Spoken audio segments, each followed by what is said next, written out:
तो दोस्तों, आज मैंने आप लोगों के लिए खौफनाक और सस्पेंस से भरी हुई कहानी लेकर आया हूं, वह भी पुलिस ऑफिसर नाइट शिफ्ट के बारे में। कहानी बहुत ही डरावनी है, इसलिए आप लोग वीडियो को अंत तक जरूर देखें।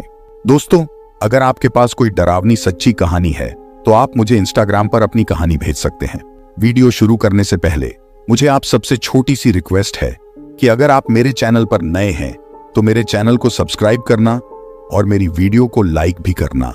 और दोस्तों, कमेंट करके हमें जरूर बताना कि हमारी कहानी आपको कैसी लगी, और आप अपना नाम भी लिखना और ये भी बताना कि आप किस शहर से मेरी वीडियो को देख रहे हो। और फिर मेरे आने वाली वीडियो में मैं आप लोगों के नाम बताऊंगा। तो चलिए दोस्तों, बिना समय बर्बाद किए कहानी शुरू करते हैं। मैं आरक्षक राजीव शर्मा एक छोटे से शहर के पुलिस स्टेशन में तैनात हूं। मेरी ड्यूटी आमतौर पर दिन में होती है, लेकिन उस दिन मेरी रात की ड्यूटी थी। रात के 10 बजे का समय था और सब कुछ सामान्य लग रहा था, लेकिन मेरे साथी पुलिसकर्मी रमेश ने मुझे एक अजीब बात बताई। राजीव, यहां की रात की ड्यूटी में कुछ अजीबोगरीब चीजें होती हैं, सावधान रहना। मैंने उसे हंसते हुए टाल दिया। मुझे ऐसे किस्सों पर विश्वास नहीं था। मैंने सोचा, भला पुलिस स्टेशन में क्या अजीब हो सकता है। रात गहरी होती जा रही थी। मैं अपनी डेस्क पर बैठा था, तभी फोन की घंटी बजने लगी। मैंने रिसीवर उठाया। Hello, police station. दूसरी तरफ से एक डरावनी औरत की आवाज आई। कृपया मदद कीजिए, मेरी बेटी गायब हो गई है। मैंने पता पूछा और तुरंत उस जगह जाने का फैसला किया। वहां पहुंचने पर देखा, एक पुराना और उजाड़ घर था। दरवाजा खटखटाया तो एक बूढ़ी औरत ने दरवाजा खोला। उसका चेहरा विचलित था और आंखों में डर साफ दिख रहा था। उसने बताया कि उसकी बेटी सविता अचानक गायब हो गई है। मैंने घर की तलाशी शुरू की। सविता का कमरा देखकर ही अजीब लग रहा था। कमरे में पुरानी तस्वीरें और अजीबोगरीब चीजें बिखरी हुई थीं। एक कोने में एक पुराना खिलौना पड़ा था जो घूरता हुआ प्रतीत हो रहा था। मैंने जैसे ही उसे उठाया, अचानक खिलौने से एक अजीब सी आवाज आई। सविता मर चुकी है। मैं चौंक गया। ऐसा लगा जैसे किसी ने मेरे कान में फुसफुसाया हो, लेकिन कमरे में कोई नहीं था। मैंने उस खिलौने को वापस रख दिया और बाहर आकर बूढ़ी औरत से पूछा, क्या यहां कोई और है? उसने सिर हिलाया। नहीं, यहां सिर्फ मैं और मेरी बेटी रहते हैं। मैंने उसे सांत्वना दी और वापस पुलिस स्टेशन आ गया, लेकिन मेरे मन में उस खिलौने की आवाज गूंज रही थी। जैसे ही मैंने पुलिस स्टेशन में कदम रखा, रमेश दौड़ता हुआ आया। राजीव, तुम्हें कुछ अजीब लगा? मैंने उसे सब बताया तो वह गंभीर हो गया। उसने कहा, इस इलाके में कई अजीब घटनाएं हो चुकी हैं। पिछले साल भी एक लड़की गायब हो गई थी और बाद में उसकी लाश जंगल में मिली थी। रात के 2 बज चुके थे। मैं अपने केबिन में बैठा हुआ था जब अचानक लाइट्स टिमटिमाने लगीं और हवा में ठंडक बढ़ गई। लगा जैसे कोई मेरे पास ही खड़ा हो। तभी अचानक दरवाजे पर खटखट की आवाज आई। मैंने उठकर दरवाजा खोला तो कोई नहीं था, लेकिन फर्श पर खून के निशान थे जो बाहर की तरफ जा रहे थे। मैं उन निशानों का पीछा करते हुए बाहर निकला। खून के निशान मुझे पुलिस स्टेशन के पीछे के पुराने जंगल की ओर ले गए। जैसे जैसे मैं जंगल में आगे बढ़ता गया, मेरे दिल की धड़कन तेज होती गई। अचानक मुझे एक अजीब सी आवाज सुनाई दी, जैसे कोई रो रहा हो। मैंने टॉर्च जलाकर चारों ओर देखा, पर कोई नहीं था। आगे बढ़ते हुए मैंने देखा कि खून के निशान एक पुराने टूटे फूटे कुएं के पास खत्म हो गए थे। मैं कुएं के पास पहुंचा तो लगा जैसे कोई मुझे अंदर खींच रहा हो। मैंने अपनी पूरी ताकत लगाकर खुद को छुड़ाया और पीछे हट गया। तभी मुझे कुएं के अंदर से आवाज आई, मुझे बचाओ। मैंने हिम्मत जुटाकर कुएं के अंदर झांका। वहां सविता थी, जो घबराई हुई थी और रो रही थी। मैंने तुरंत रस्सी डालकर उसे बाहर निकाला। वह बहुत डरी हुई थी और उसने बताया, मुझे उस खिलौने ने खींच लिया था। हम वापस पुलिस स्टेशन लौटे और मैंने रमेश को सब बताया। हमने अगले दिन उस खिलौने को जला दिया और सविता को उसकी मां के पास सुरक्षित पहुंचा दिया। लेकिन उस रात की घटनाएं मेरे मन में हमेशा के लिए छप गईं। मुझे एहसास हुआ कि रात की ड्यूटी में सचमुच कुछ अजीब होता है। अब हर बार जब रात की ड्यूटी होती है तो मैं सतर्क रहता हूं, क्योंकि मैं जानता हूं कि अंधेरे में कुछ ऐसी शक्तियां हैं जिन्हें समझना हमारे बस में नहीं है। रात की उस घटना के बाद मैं और रमेश अधिक सतर्क हो गए थे। हमने सोचा कि उस पुराने खिलौने को जलाने से सब कुछ सामान्य हो जाएगा, लेकिन हमें नहीं पता था कि असली डरावनी कहानी अब भी बाकी थी। कुछ दिनों बाद एक और अजीब घटना घटी। एक रात मेरी ड्यूटी फिर से लगी। रमेश छुट्टी पर था और मैं अकेला था। उस रात का माहौल कुछ ज्यादा ही भयावह था। पुलिस स्टेशन के बाहर की सड़कें सुनसान थीं और हवा में अजीब सी ठंडक थी। रात के करीब 1 बजे का समय था जब अचानक एक व्यक्ति स्टेशन में घबराया हुआ आया। उसने बताया कि पास के पुराने मकान में अजीबोगरीब आवाजें आ रही हैं। मैंने तुरंत उसे शांत कराया और उस मकान की तरफ चल पड़ा।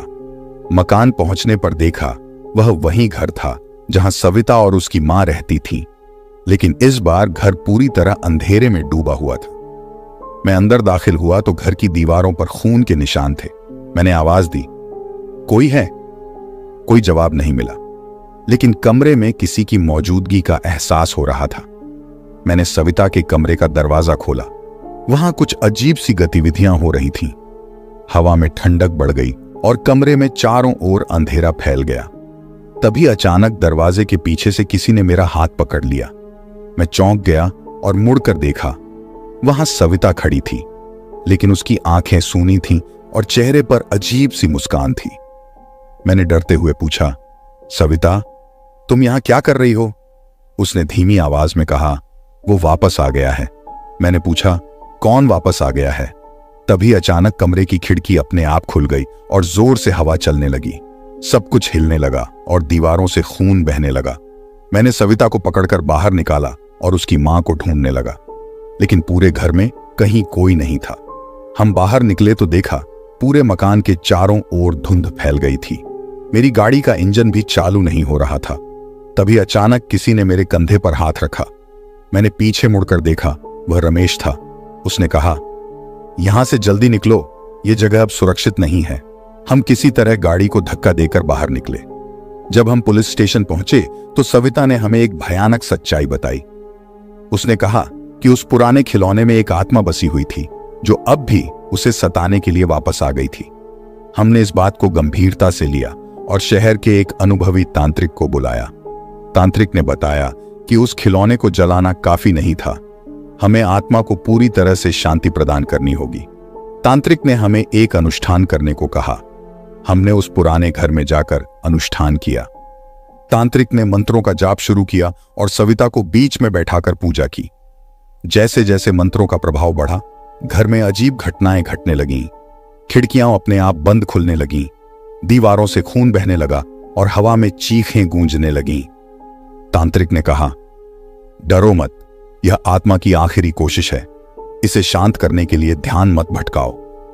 हमने अपनी आंखें बंद कर लीं और तांत्रिक की बातों पर ध्यान केंद्रित किया। धीरे धीरे चीखें कम होने लगीं, खून बहना बंद हो गया और हवा शांत हो गई। अनुष्ठान समाप्त होते ही तांत्रिक ने कहा, अब आत्मा शांति में है। उस रात के बाद शहर में फिर कभी ऐसी घटनाएं नहीं हुई, लेकिन मेरे दिल में वो रात की घटनाएं हमेशा के लिए बसी रहीं। मैंने सीखा कि रात की ड्यूटी सिर्फ जिम्मेदारी नहीं, बल्कि साहस की परीक्षा भी होती है। अंधेरे में छिपी शक्तियों का सामना करना इतना आसान नहीं, लेकिन सही जानकारी और साहस से हर समस्या का समाधान निकाला जा सकता है।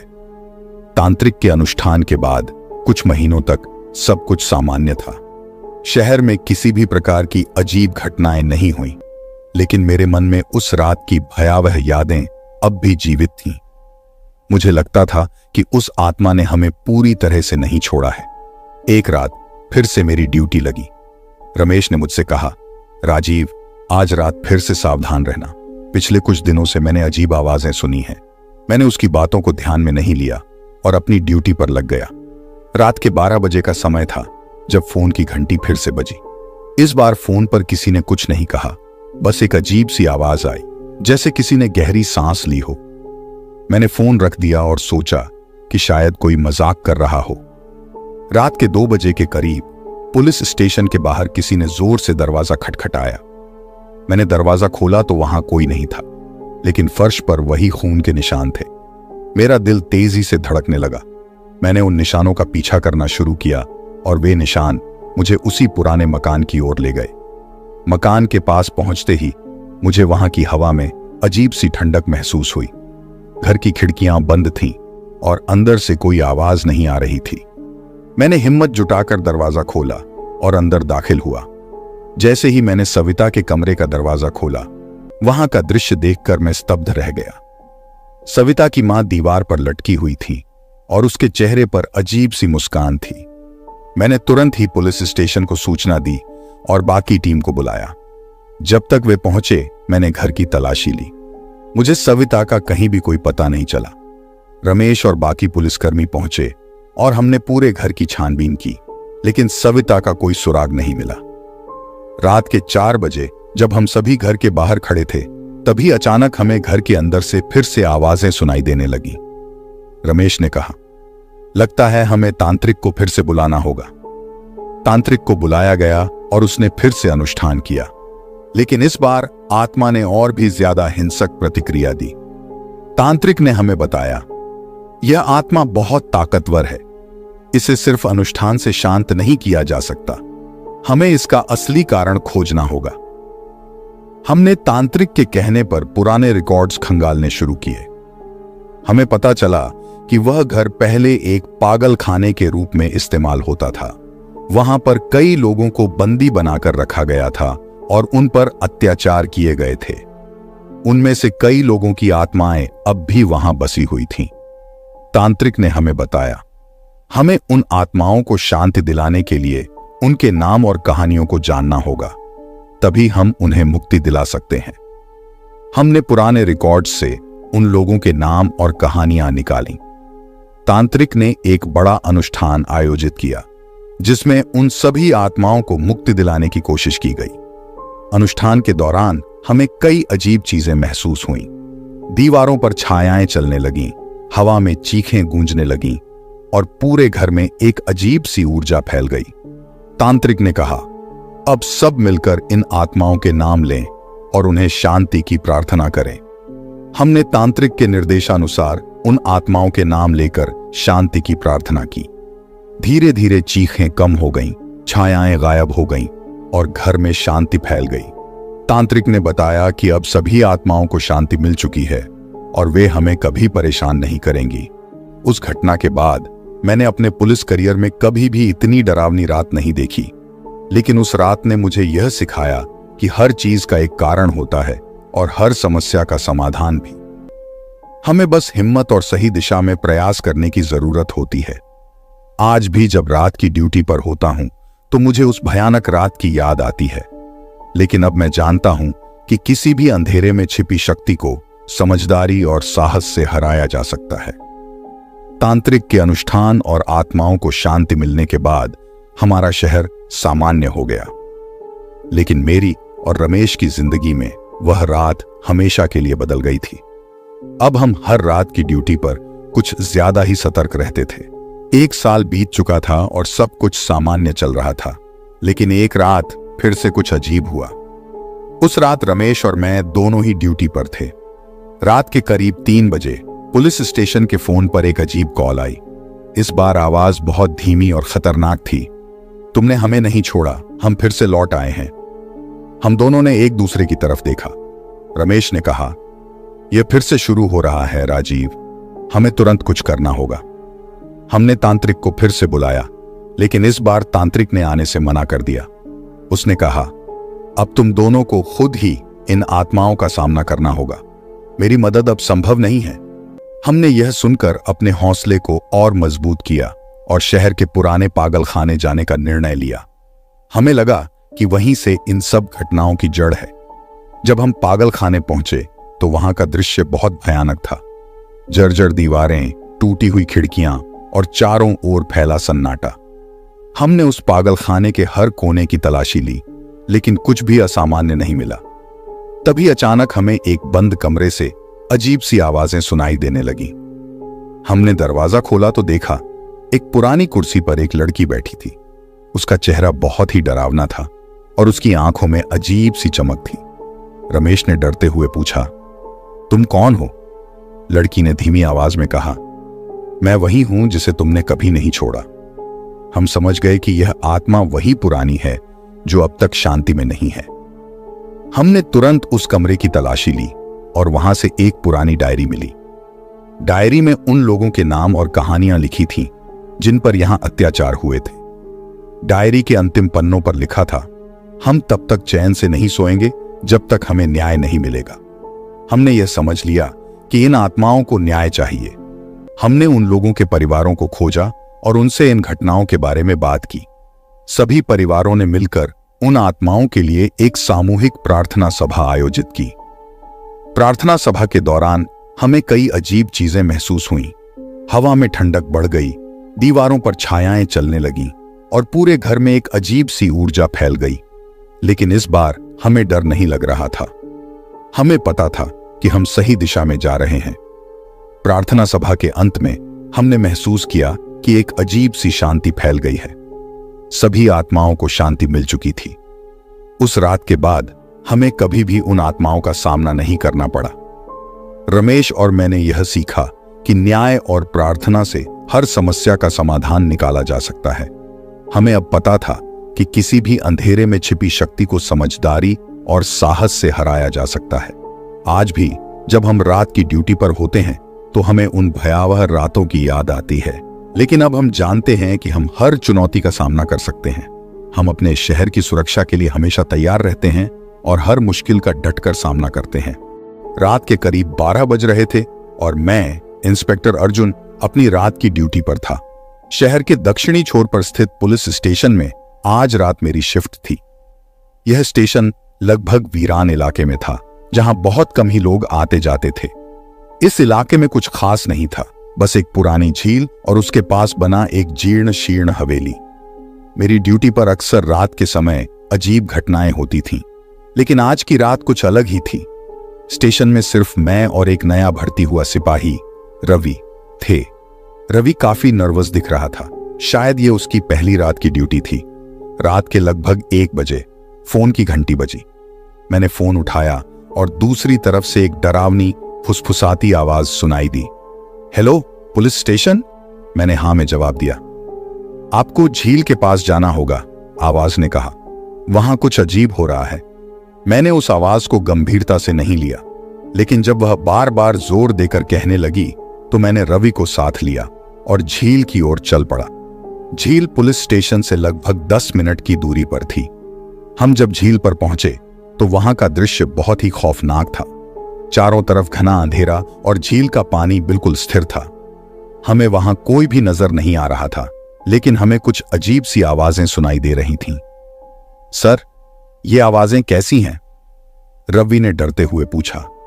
शायद झील में मछलियां हैं, मैंने कहा, लेकिन मेरा दिल भी अजीब तरह से धड़क रहा था। हम धीरे धीरे झील की ओर बढ़े और अचानक हमें झील के किनारे पर एक अधूरी नाव दिखाई दी। नाव के पास हमें कुछ झिलमिलाती लाइटें नजर आईं, जो धीरे धीरे हमारी ओर बढ़ रही थीं।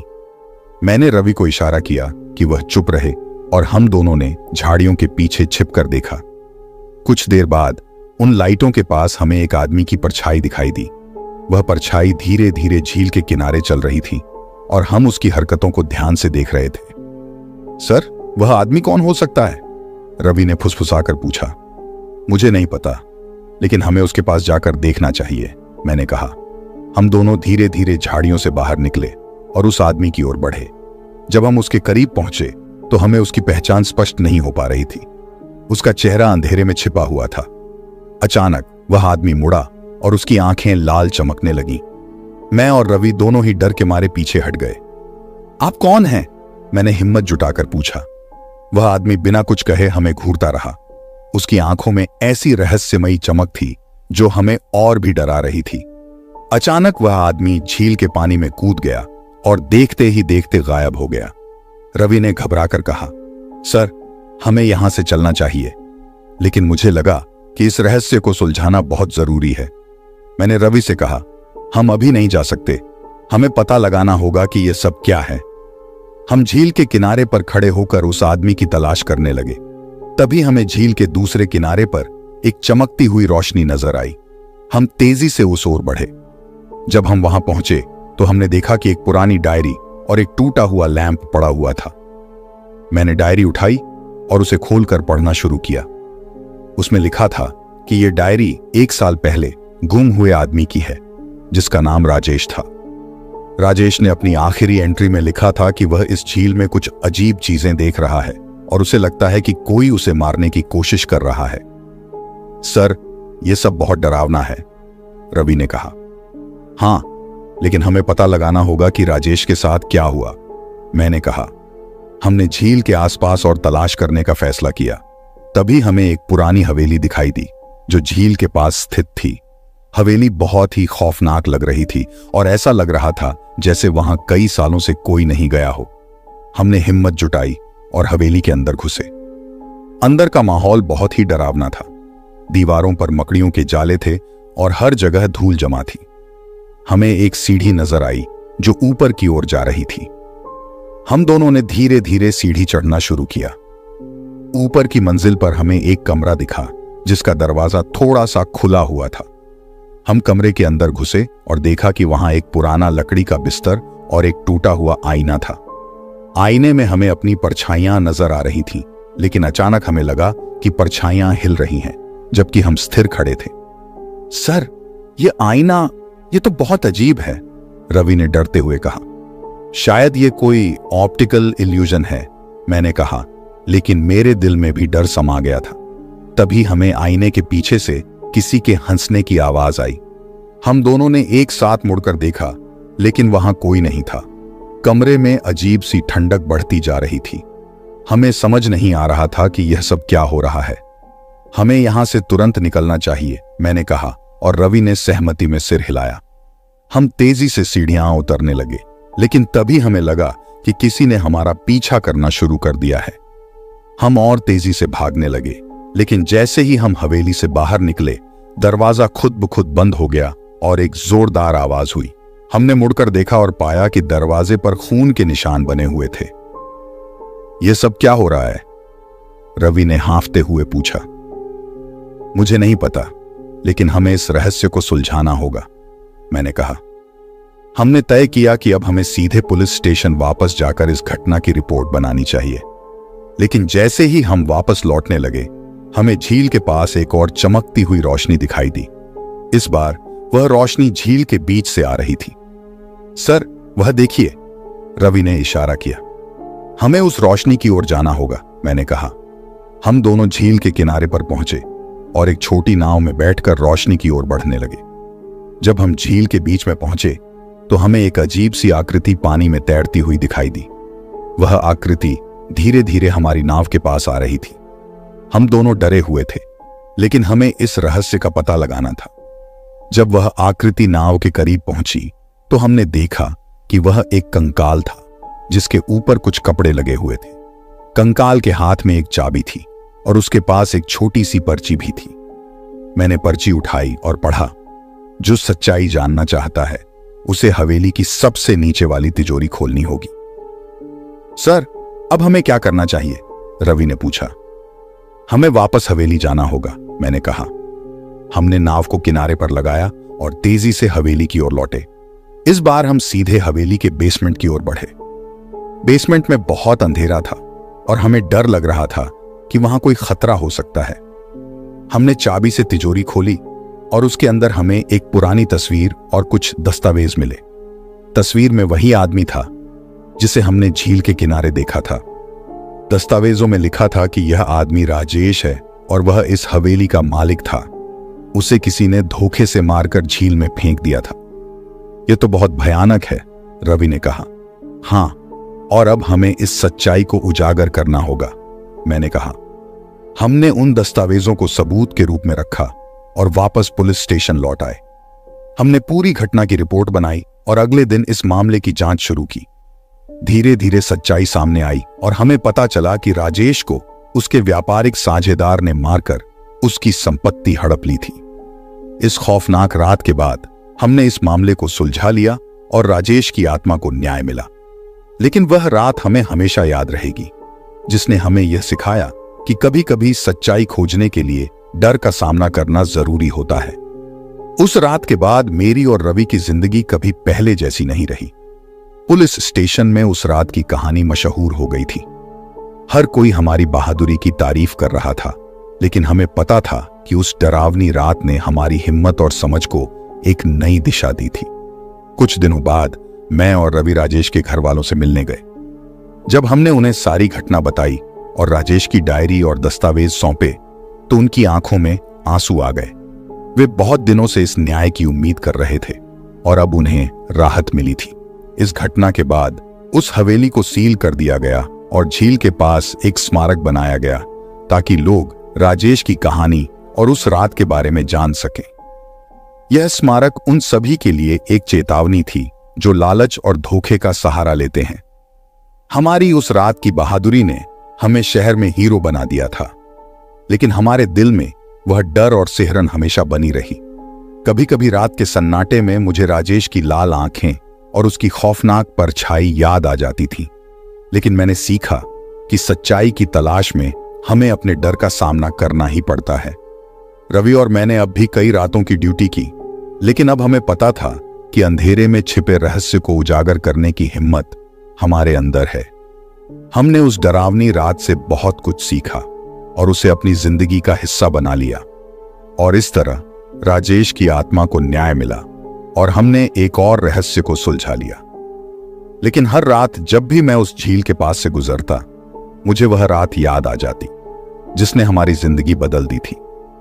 हमें उस रात की याद दिलाती थी कि पुलिस का काम सिर्फ कानून को लागू करना ही नहीं, बल्कि न्याय दिलाना और सच्चाई की खोज भी है, चाहे वह रास्ता कितना भी डरावना क्यों ना हो। इस तरह हमारे लिए हर रात एक नई चुनौती बन गई और हम हर रात उस अंधेरे का सामना करने के लिए तैयार रहते थे। पुलिस की वर्दी पहने हुए हम हर उस सच्चाई को उजागर करने का संकल्प लिए रहते थे जो अंधेरे में छिपी होती थी। कुछ महीनों बाद हमें खबर मिली कि उसी झील के पास कुछ और अजीब घटनाएं हो रही हैं। आसपास के गांव वालों ने बताया कि रात में वहां से अजीब आवाजें आती हैं और कभी-कभी झील के किनारे पर रोशनी दिखाई देती है। उस रात के अनुभव के बाद मैं और रवि किसी भी रहस्य को हल करने के लिए पूरी तरह तैयार थे। हमें लगा कि शायद राजेश के मामले से जुड़ा कोई और पहलू छूट गया हो, इसलिए हमने फिर से झील की ओर जाने का फैसला किया। इस बार हमने कुछ और पुलिस वालों को भी साथ लिया ताकि कोई कमी न रहे। हम जब झील के पास पहुंचे तो वहां की चुप्पी और अंधकार ने हमें फिर से उसी खौफनाक रात की याद दिला दी। हम धीरे धीरे झील के किनारे पर चलने लगे और ध्यान से आसपास का निरीक्षण करने लगे। अचानक हमें झील के दूसरी ओर एक चमकती हुई रोशनी नजर आई। हमने तुरंत उस ओर बढ़ना शुरू किया। रोशनी धीरे धीरे बढ़ रही थी और हमें लगा कि यह कोई और संकेत हो सकता है। जब हम उस स्थान पर पहुंचे तो देखा कि रोशनी एक पुरानी लालटेन से आ रही थी जो झील के किनारे पर रखी हुई थी। यहां कोई तो जरूर है, मैंने धीरे से कहा और अपने साथी पुलिस वालों को इशारा किया कि वे सतर्क रहें। हमने लालटेन के आसपास तलाश शुरू की और अचानक हमें झील के पानी में कुछ हलचल नजर आई। जब हम करीब पहुंचे तो देखा कि पानी में एक और कंकाल तैर रहा था। यह दृश्य हमारे लिए और भी खौफनाक था। हमने उस कंकाल को बाहर निकाला और देखा कि उसके कपड़े वही थे जो राजेश के पास मिले दस्तावेजों में वर्णित थे। यह तो बहुत ही अजीब है, रवि ने कहा। हां, लगता है कि राजेश अकेला नहीं था। इस मामले में और भी लोग शामिल हो सकते हैं, मैंने कहा। हमने उस कंकाल के पास से एक और पर्ची पाई जिसमें लिखा था, सच्चाई अभी भी छिपी है, हवेली की गुप्त सुरंग में जाओ। हमने तुरंत हवेली की ओर जाने का फैसला किया। जब हम हवेली पहुंचे तो हमने बेसमेंट की गहराई में जाने की तैयारी की। हमारे साथ के पुलिस वाले भी सतर्क थे और हमने मिलकर हवेली के हर कोने की जांच की। बेसमेंट में एक और गुप्त दरवाजा मिला जो हमें पहले नहीं दिखा था। हमने दरवाजा खोला और देखा कि वहां एक लंबी सुरंग थी। सुरंग बहुत ही अंधेरी और संकरी थी, लेकिन हमें वहां जाना ही था। हमने टॉर्च जलाकर सुरंग में प्रवेश किया। सुरंग के अंदर का माहौल बहुत ही डरावना था। हर कदम पर हमें ऐसा महसूस हो रहा था कि कोई हमें देख रहा है। सुरंग के अंदर हमें दीवारों पर अजीब चित्र और चिन्ह दिखाई दिए जो किसी पुराने और रहस्यमयी संस्कृति के प्रतीत हो रहे थे। अचानक हमें सुरंग के अंत में एक बड़ा कक्ष नजर आया। जब हम कक्ष में पहुंचे तो वहां का दृश्य देखकर हमारी सांसें थम गईं। कक्ष के बीचों बीच एक पुरानी वेदी थी जिसके चारों ओर कई कंकाल पड़े हुए थे। वेदी पर एक पुरानी किताब रखी हुई थी जिस पर खून के धब्बे थे। यह सब क्या है? रवि ने हैरानी से पूछा। मैंने किताब उठाई और उसे खोलकर पढ़ना शुरू किया। किताब में लिखा था कि यह स्थान एक पुरानी पंथ का केंद्र था, जहां बलि दी जाती थी। पंथ के सदस्य अपनी ताकत बढ़ाने के लिए मासूम लोगों की बलि देते थे। हमें इन सब का पता लगाना होगा और इस पंथ के बचे हुए सदस्यों को पकड़ना होगा, मैंने कहा। हमने उस कक्ष से सारे सबूत इकट्ठे किए और वापस पुलिस स्टेशन लौट आए। अगले कुछ हफ्तों में हमने गहन जांच की और पंथ के बाकी सदस्यों का पता लगाया। उन्हें गिरफ्तार किया गया और उनके खिलाफ कड़ी कार्रवाई की गई। इस रहस्य को सुलझाने के बाद हमें महसूस हुआ कि हमारी जिम्मेदारी सिर्फ कानून लागू करना नहीं है, बल्कि समाज को उन खतरनाक ताकतों से भी बचाना है जो अंधेरे में छिपी रहती हैं। उस खौफनाक रात ने हमें न सिर्फ बहादुर बनाया, बल्कि हमें यह भी सिखाया कि सच्चाई की राह में डर का सामना करना ही पड़ता है। हमने अब तक कई मामलों को सुलझाया, लेकिन वह रात हमेशा हमारे लिए एक सबक रही, जिसने हमें यह सिखाया कि असली हीरो वही है जो अंधेरे में भी सच्चाई का पीछा करता है। तो मुझे उम्मीद है कि आपको वीडियो पसंद आएगा और कृपया मेरे चैनल को सब्सक्राइब करें और वीडियो को लाइक करें। अगले वीडियो में मिलते हैं, तब तक के लिए अलविदा।